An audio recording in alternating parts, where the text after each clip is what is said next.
एक घने जंगल में एक चालाक लोमड़ी और समझदार बिल्ला रहते थे। एक दिन दोनों बातें कर रहे थे।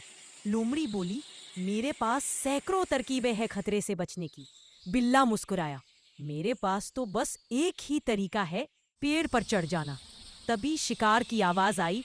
शिकारी कुत्ते पास आ रहे थे। लोमड़ी सोच में पड़ गई कि कौन सी चाल चले।